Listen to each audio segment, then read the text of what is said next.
Hello बच्चों, हम लोग एक क्वेश्चन सॉल्व करने वाले हैं आज, जो कि जेई 2019 में आ चुका है। 8 अप्रैल मॉर्निंग सेशन का एक पेपर है। तो इस क्वेश्चन को पहले ध्यान से आप रीड करो। A thin strip 10 centimetre long is on U tube shaped wire of negligible resistance and it is connected to a spring constant given है 0.5. The assembly is kept in a uniform magnetic field of 0.1 Tesla. If the strip is pulled from its equilibrium position and released, the number of oscillations it performs before its amplitude decreases by a factor of E is n. और यानी कि damping हो रहा है, धीरे धीरे इसकी जो एम्पलीट्यूड है वो कम हो रही है। Mass of the strip is 50 gram, its resistance 10 ohm and air drag negligible n close to n means ये नंबर ऑफ ऑसिलेशंस की बात हो रही है यहाँ पर, वो आपको फाइंड करनी है। तो इसको ऑसिलेशन देना है और ये डैम्प्ड ऑसिलेशन का केस है। तो सबसे पहली बात इसमें यह है कि डैम्प्ड ऑसिलेशन का फॉर्मूला आपको आनी चाहिए, अदरवाइज ये 2019 मॉर्निंग जेई वाला क्वेश्चन आपसे नहीं होगा। अब बोलोगे डैम्प्ड ऑसिलेशन क्या होता है? तो बच्चों, हम लोगों ने ऑसिलेशन पढ़ाई करी है कि जिसमें मैग्नीट्यूड फिक्स हो, ऐसे ऐसे हम ऑसिलेशन हो रहा हो, इसमें मैग्नीट्यूड क्या है? फिक्स है ना, एम्पलीट्यूड फिक्स है। लेकिन ऐसे भी ऑसिलेशन होते हैं जिसमें एम्पलीट्यूड कीप ऑन डिक्रीजिंग। ये देखो ना, ऐसे कम होता जा रहा है, ये कम होता जा रहा है, एम्पलीट्यूड कीप ऑन डिक्रीजिंग। इसको बोलते हैं डैम्प्ड ऑसिलेशन। ये तब होता है जब ऑसिलेशन को अपोज करने वाला कोई फोर्स हो, ठीक है ना। ऑसिलेशंस को अपोज करने वाला कोई फोर्स हो तो ये काम होगा। तो मैं थोड़ा आपको ले जाता हूं बैकग्राउंड में और समझने की कोशिश करते हैं कि डैम्प्ड वाले ऑसिलेशन में फोर्स कौन सा एक्ट करता है। आप याद करो, फ्लूइड मैकेनिक्स में हम लोग पढ़ाई की थी हम लोगों ने, वहां पर एक फॉर्मूला आपको मिला था ना, F is equal to 6 pi eta r v. ऐसा कोई फॉर्मूला हम लोगों ने की थी पढ़ाई। किसी बॉल को हम लोगों ने किसी फ्लूइड में डाल दिया, उस फ्लूइड में कुछ विस्कोसिटी है, विस्कस फ्लूइड है वो, तो ये आपको फैक्टर मिलता है।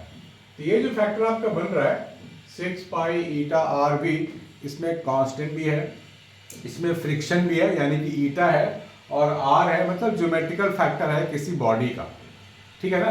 तो इसको हम लोग ऑसिलेशन में बी नाम दे देते हैं। क्या नाम दे देते हैं? बी।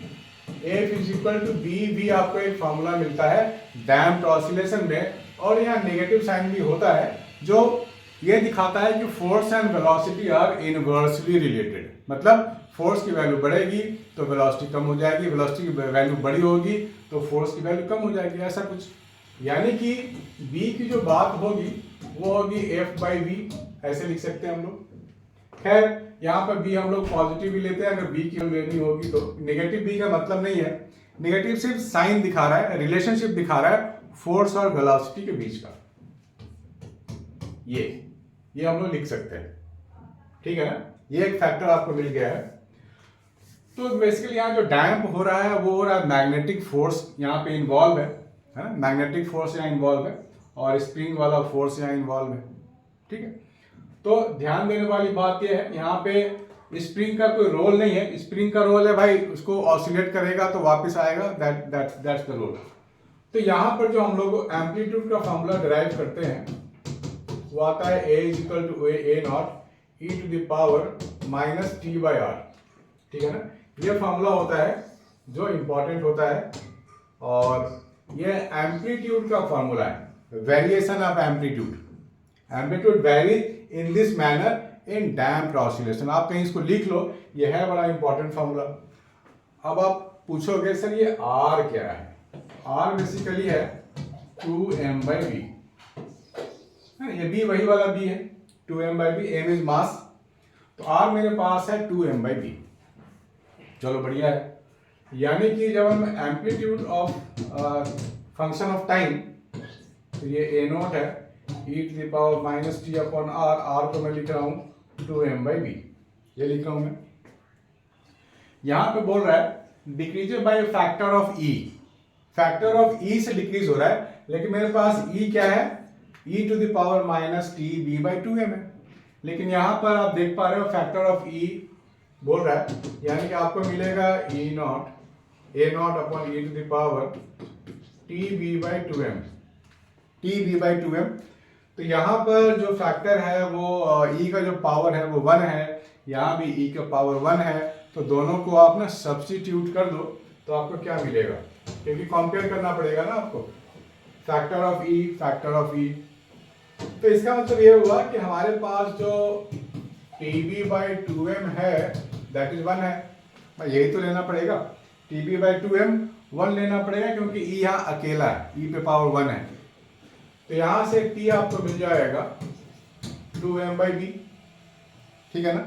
और बी क्या हमने देखा था अभी, फोर्स बाई वेलोसिटी हो जाएगा, ठीक है ना।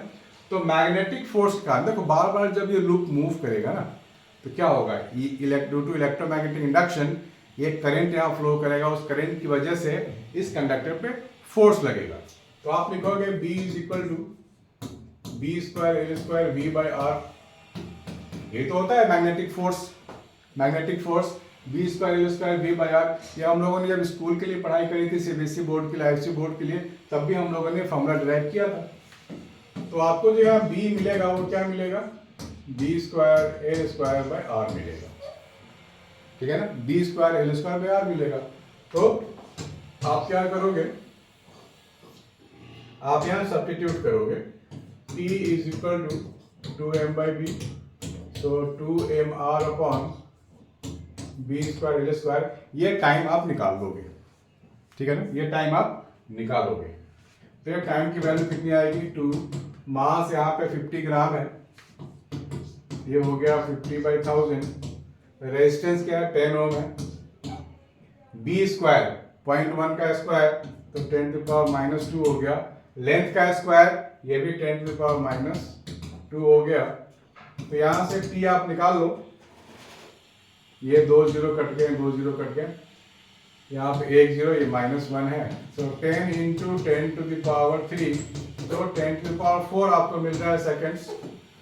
आपको क्या निकालनी है, आपको कैपिटल एल निकालने को बोला गया है। क्या बोला गया है, कैपिटल एन।